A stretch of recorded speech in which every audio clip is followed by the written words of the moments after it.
I love? How Camay makes your skin soft and beautiful. Beautiful as wildflowers? Beautiful and wild. Wildflower fragrance Camay for a wild and beautiful feeling. Turn to the team, the Eyewitness News Team, 6 and 10 here on TV4. This is a rebroadcast of Eyewitness News Update, originally shown at 10 p.m. Saturday night, April 26th, 19... Greg Garcia. Susan Muchagimba on sports. Professional meteorologist Dan True.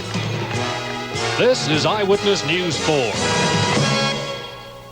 For the first time in 175 days, Iran says there are no hostages in the American embassy in Tehran.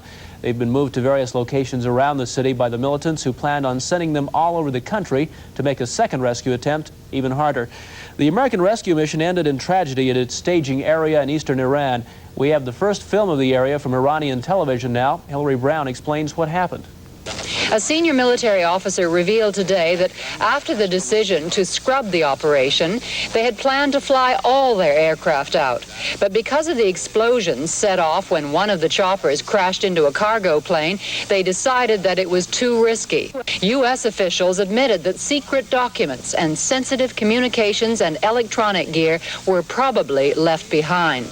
The officials also revealed that along with a busload of Iranians detained at the site, there were two trucks, and that the passengers, believed to be smugglers, actually got away in one of them, even after the American troops shot at the engine of the other. Had the mission proceeded to its next stage, those Iranians could conceivably have given the team away. There was also one official clue as to what might have been had the team gone on.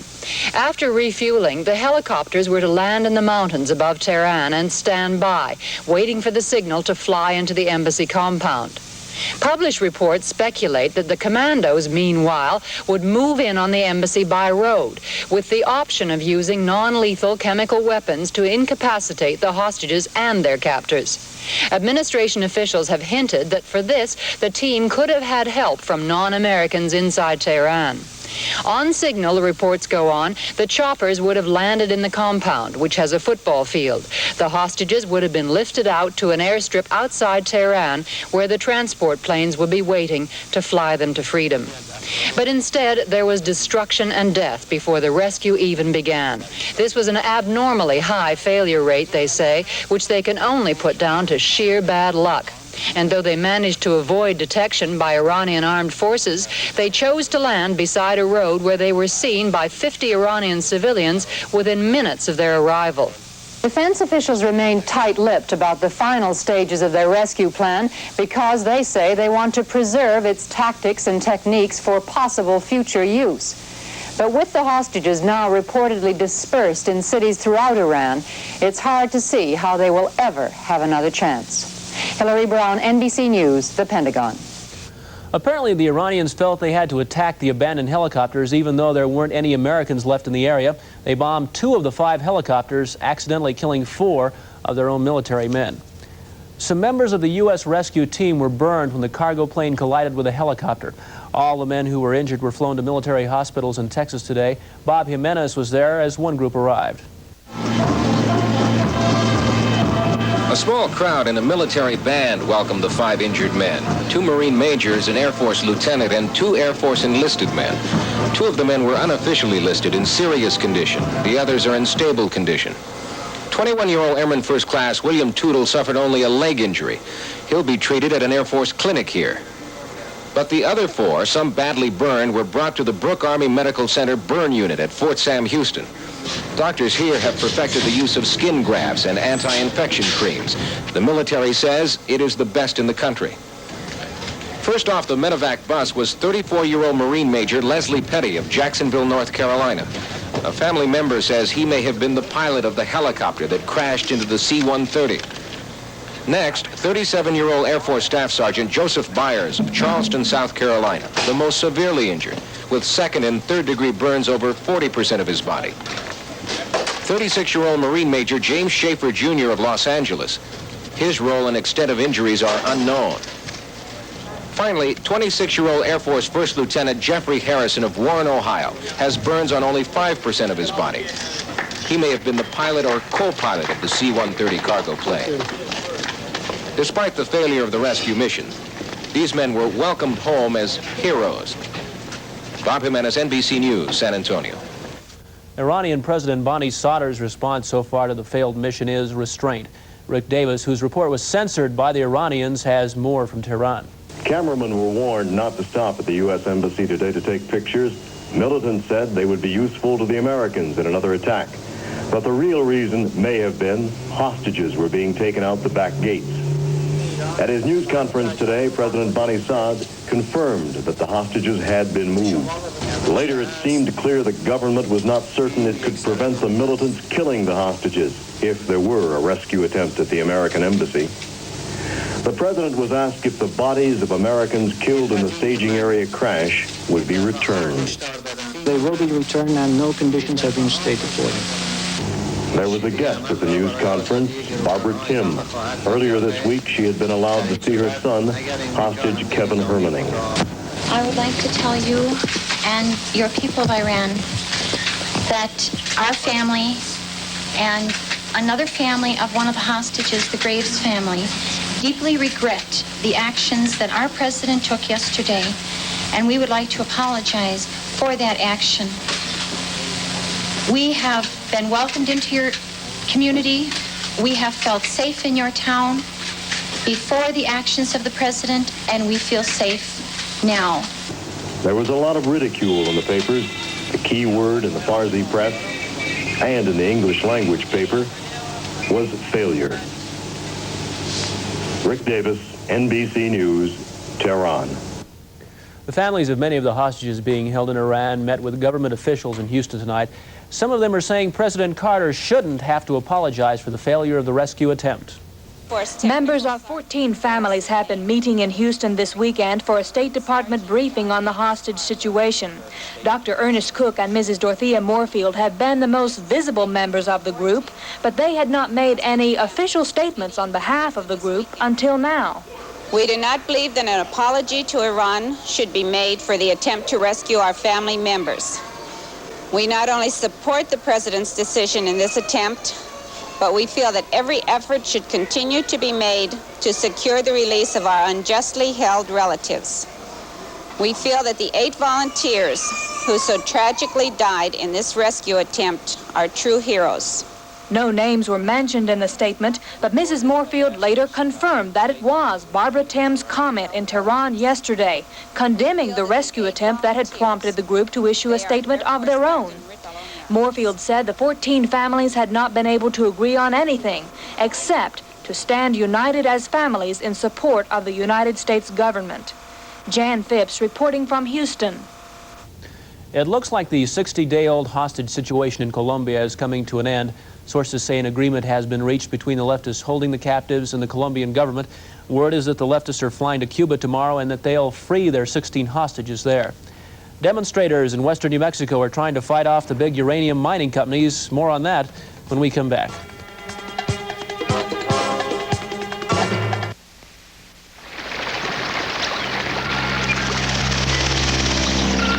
I'm Robert Redford. The grizzly bear is a huge, powerful animal, long considered the monarch of the American wilderness. Towering 9 feet and weighing up to half a ton, it can crush a buffalo's head with a single blow and chase its prey over rough terrain at speeds of 30 miles an hour. But much has changed since this magnificent creature reigned supreme. Where once more than 1 million grizzlies roamed the lower 48 states, today only about 1,000 remain, confined to these few remote areas. The drive to develop our resources has needlessly destroyed much of their habitat. But with wise planning, we can develop our resources and still provide a home for the grizzly, for all wildlife. Please help save a place for wildlife. For more information, write National Wildlife Federation, Department Grizzly, Washington, D.C. 20036. All Faiths Receiving Home has been providing emergency and temporary shelter to children of Albuquerque since 1956. The children come to All Faiths because of family crises, abuse, neglect, abandonment, or other difficulties in their home environment. All Faiths is not funded by United Way. So won't you help by sending green stamps? One stamp or as many as you can.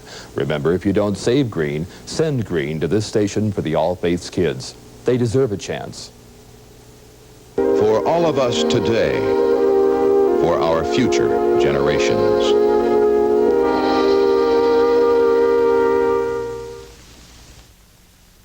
Man against uranium mining giants. That's the theme behind a gathering at Dalton Pass near Crown Point this weekend. Ginny Simone talked with some protesters who say they want the companies to stop ripping up and contaminating their land. Some ran hundreds of miles from Albuquerque, while others hiked from uranium boom towns in Arizona, all to camp out here at Dalton Pass for a weekend anti-nuke rally. But for protester KOB-TV, there is real purpose in these gatherings. The 60-year-old Indian worked in the mines for 29 years until he found out he had cancer.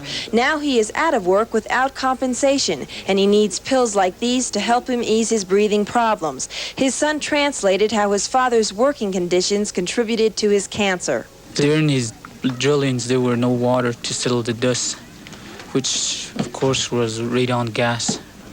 And they in turn had to breathe in those dust that were surrounding the area because there were no ventilations.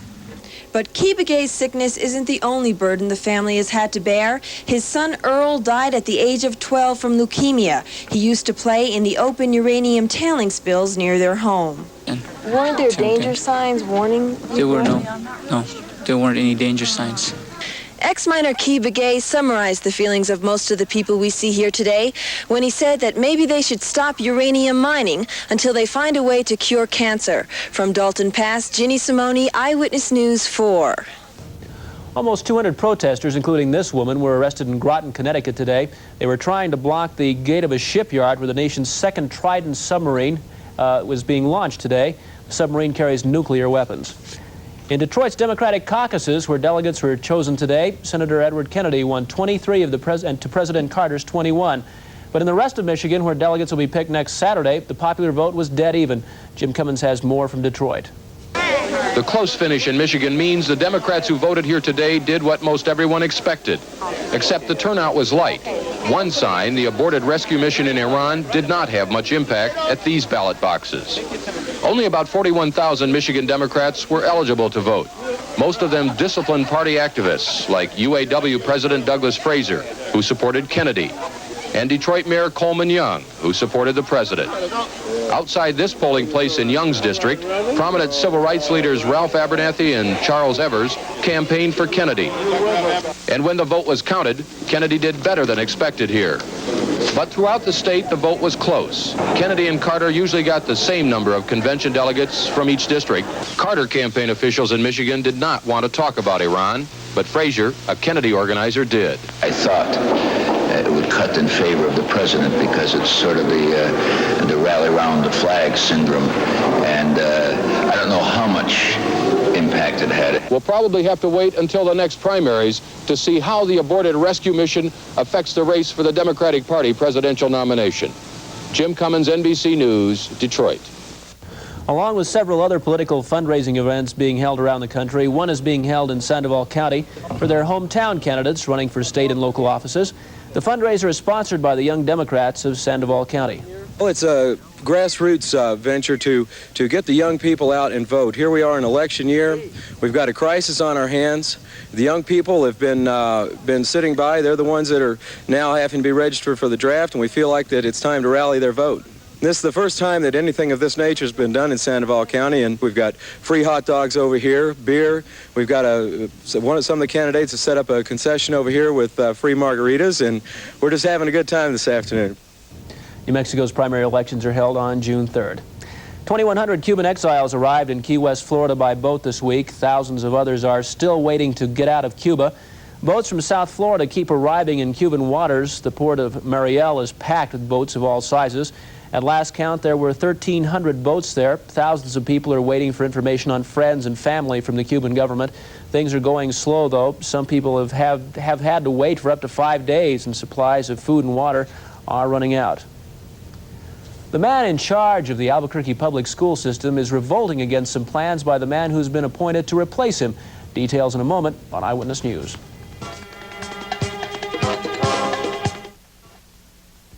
What's on your mind? I think that President Carter should apologize to the Iranians. I think we should put a blockade up. I believe that Carter is directly responsible for the hostage crisis. It just doesn't even make sense. I don't think the draft should be reinstated. I think we need Norm Allenberger back. I'd like them to fix the crosswalk signs. This is so embarrassing. Everything seemed to be cool. Stick around for a while. The Soapbox on Eyewitness News 4. And you thought that moving wasn't a funny business. Time for a serious note. I'm told that people know about moving their furniture, but not about moving their mail. This little ditty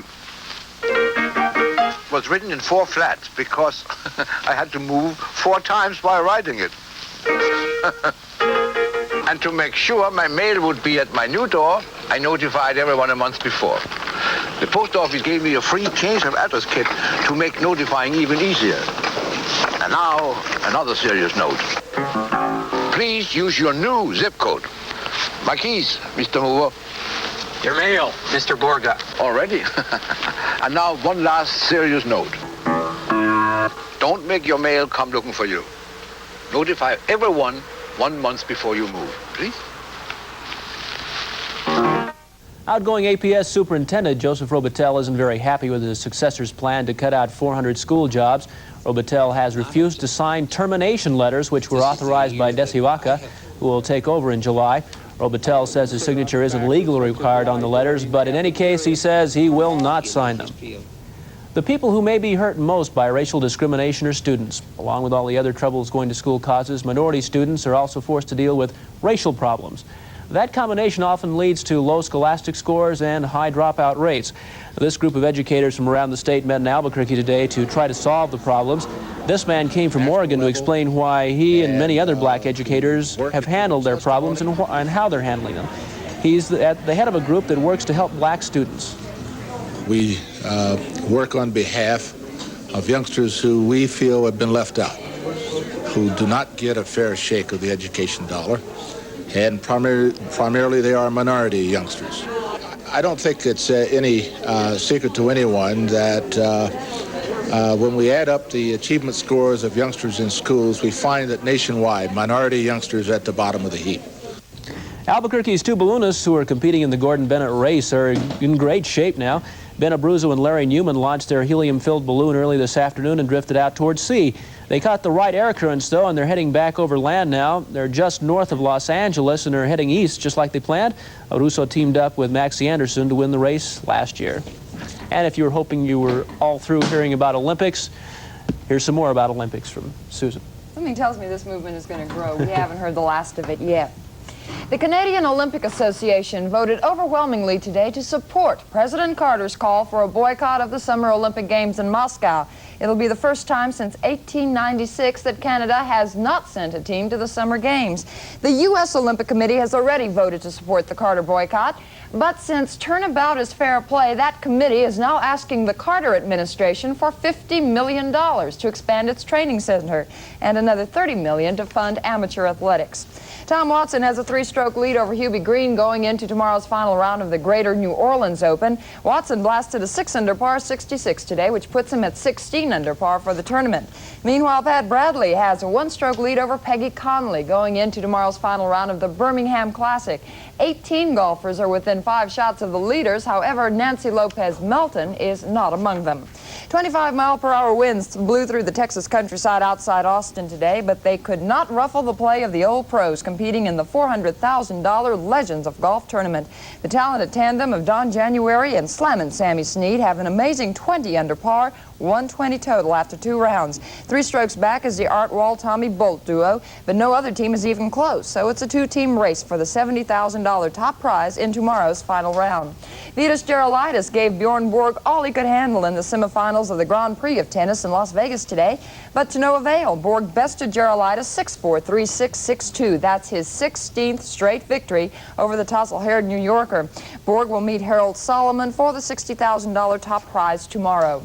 UNM sophomore Kip Koskei set a new 10,000-meter record at the Drake University Relays today, and that's one day after capturing the 5,000-meter title. Koskei did not compete for UNM this season because he he was academically ineligible, but he plans to be back next year.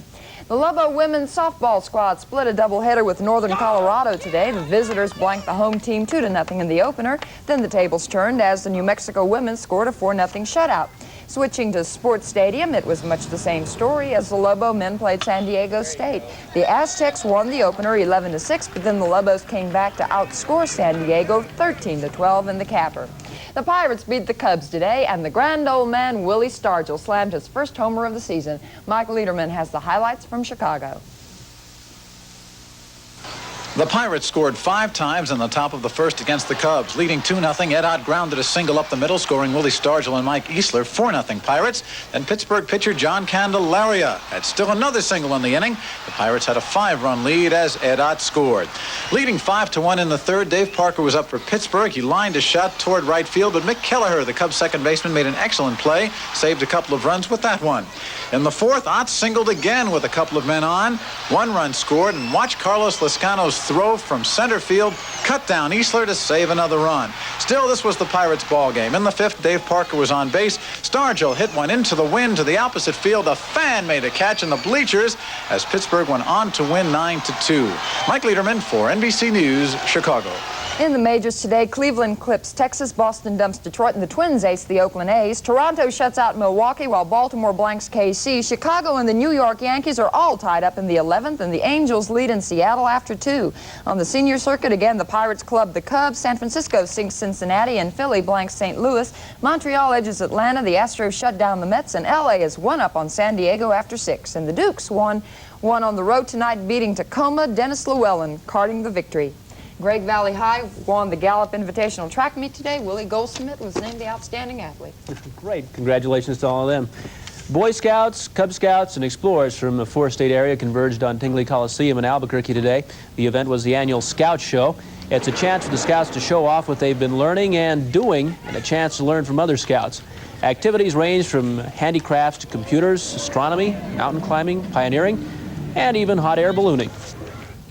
Tomorrow will come a little bit sooner because it's the time of year for most of the country, except Arizona, to go back on daylight savings times.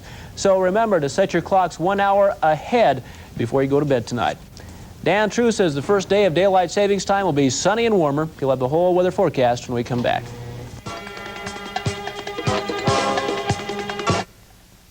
Here is the most incredible money-saving invention you've ever seen. It's the remarkable Vitamix, the only single kitchen appliance that grinds wheat, kneads dough, chops meat, crushes, mixes, freezes, and even cooks. Yes, with the amazing Vitamix, you can make over 800 delicious, healthful recipes. The secret? Vitamix's exclusive patented reversing motor and this impact lever that instantly reverses the hammer blades so they smash into the oncoming food with tremendous head-on impact.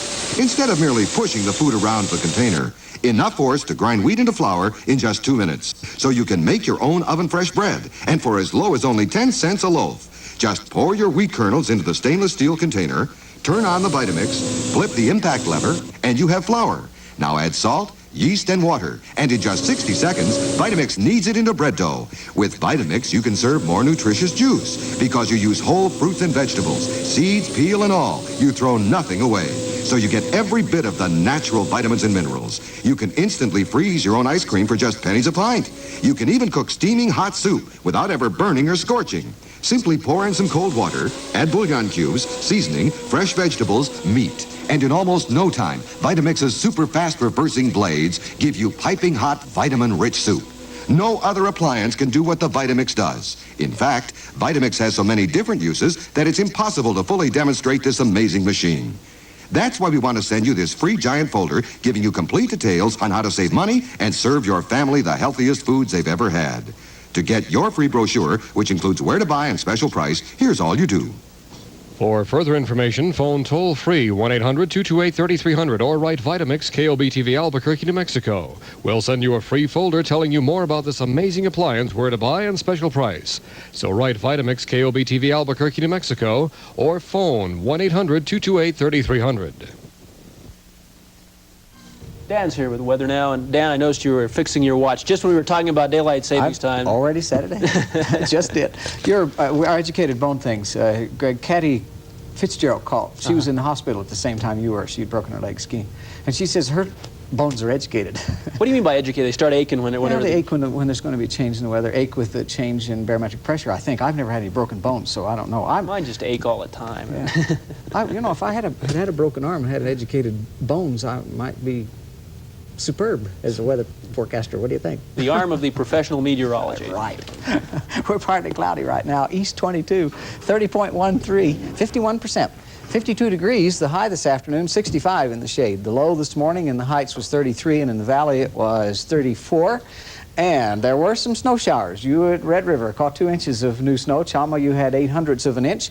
And these now are moving on to the east and northeast and getting out of the way and dissipating at the same time. However, there are some systems back to the west, and these systems will be the next shot for us, and it looks as though we may do it all over again. Sometimes nature in the weather business, when she gets a good thing going, she stays with it. She'll repeat it a time or two, and it looks as though there may be a repeat coming up. Let's look at the surface map. This front will die before it gets here, but there's another one off the west coast, and that's the one that will affect us. Where we were 65 today, tomorrow I expect that there will be some clouds coming into the western part, and there may be enough coming over us that would hold us to about 70. Now, if it weren't for that, you know, I'd go for more than 70, but the clouds should be drawing closer. There should be showers in Nevada. The cold front off the west coast, this is the way it should look tomorrow. Now, by Monday, that cool front should be... Okay, the cool front will be showing up. The deep low pressure system will be organizing. This is one that would drift aloft as high as 18,000 feet, and we'll see the clouds coming across the rest of New Mexico Monday. And 71, even in spite of that, there may be some showers in the western mountains. Tuesday is the day for us. Here's the cold front. There should be a cutoff low that would form from this system, form aloft in western Arizona at about the same spot that the last one did. And by the last one, that's the one that we're still dripping from. And the moisture from this situation, the highest probability would look like this on Tuesday. And I took 64 for us because of the clouds, and we should be wet. And then you see where the front is on Tuesday. Wednesday and Thursday, the low pressure system will still be coming through. Another slow mover. So more rain coming. We'll look at more right after this. Eyewitness Weather, the only weather in New Mexico, awarded the seal of approval of the American Meteorological Society. Don't know much about history. Sam Cooke, just one of 40 original hits in Sessions' new album, 40 Golden Hits. Ray Peterson. Diana Ross of the Supremes. 40 Golden Hits, a fantastic 3-record treasury of all-time top 40 favorites. Johnny Dillon. Don't start crying. Black is black. Los Bravos. 40 Golden Hits contains 40 original rock and roll classics performed by the original artists. The Box Tops. The Archies. Hey there, Georgie girl. The Seekers. Swinging down the street so fancy free. Hello, Josephine. That's Domino. How do you do? Sugar pie, honey bun. The Four Tops. You know that I love you. Hey, come on, baby. Christy and St. Peter's. Well, I feel so good. Everything is going high. Spencer Davis Group. Take it easy, 'cause the place is on fire. This special collector's edition is not sold in stores, so order now. But it's alright. J.J. Jackson. Alright, girl. The Beach Boys. Baby, baby, sweet baby. This giant 3-record collection is yours for only $9.98. 2 stereo 8-track or cassette tapes, only $10.98. Here's how to order. To order COD, call 1-800-323-1300 or 1-800-228-2030. Operators on duty. That's 1-800-323-1300 or 1-800-228-2030. Or save $3 COD charge by sending check or money order to 40 Golden Hits, Box 1351, Albuquerque, New Mexico, 87103. A little warmer for all of us tomorrow, some 2 or 3 or 4 degrees. Now, you in the western part, since you'll see the clouds first, would stand a chance to, the afternoon would be cloudy enough that your change in temperatures wouldn't be all that great. The clouds should give us a pretty sunset. Tomorrow, Alamosa 57 for a high, Raton about 56, Clayton 64, Tucumcari 65, Clovis Portales 66, Roswell 71, Hobbs Lovington 72. Eastern Plains, chance for some patchy fog early in the morning, but it shouldn't be a general fog, and it shouldn't last very long, and it may not be more than just a few low clouds. In other words, not a big deal, but there may be some. Carlsbad 75, in Alamogordo 74. 74, Las Cruces 75, Truth or Consequences 72, Deming about 74, Silver City 68, Comado Reserve 68, Gallup 67, Grant 68, Farmington 71. Increase in the clouds tomorrow. 66 at Los Alamos, Chama 53, in Durango about 57, in Red River 65, and Taos 65, Espanola 64, Las Vegas 60, and Santa Fe 61, and for us here in Albuquerque 70. For tonight, clearing and cool, and the daylight saving time moonset will be 5:12 in the morning. For tomorrow, partly cloudy and mild, 37 for a top, 70 for a maximum. Sunrise 6:20, sunset 7:48. For Monday, increasing clouds with showers in the west is a good probability, 44 for a low and 71 for a high. For Tuesday, showers, 45 to 64. For Wednesday, showers, 44 to 58. For Thursday, showers. The best of those showers would be in the mountains and in the eastern plains. 44 for a low on Thursday morning and only 58 for a top for Thursday afternoon. Raincoats again, Greg, sorry. My leg's starting to hurt, so we better get out of here before it starts raining inside, I think. That's Eyewitness News for tonight. I'm Greg Garcia, and for Susan and Dan and all of us who work here at Channel 4, thanks for watching, and please join us again tomorrow night at 5:30.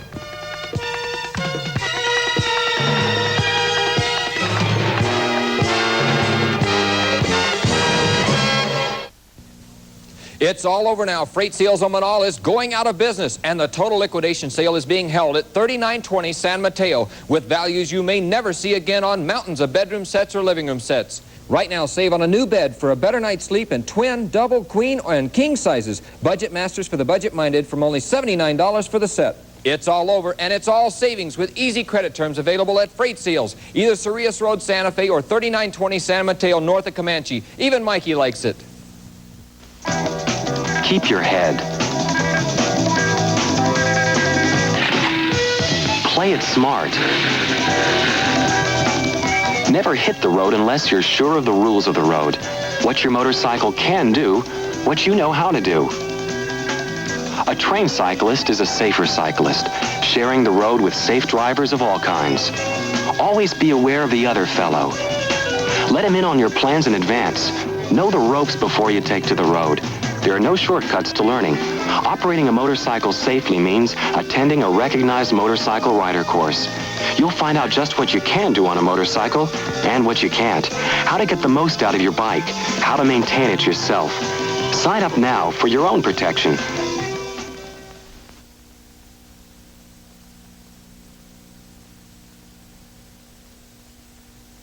Turn to the team, the Eyewitness News team, 6 and 10 here on TV4.